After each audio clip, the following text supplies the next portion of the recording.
Hello guys, you are very fine and IIT questions G means advanced level finding if a function x square minus 4x plus 4 is equal to x square plus 1 and find of the f1 in condition if f1 less than 8. It is exams of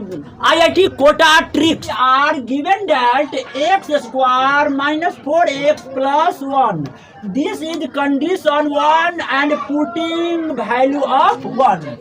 X square minus 4x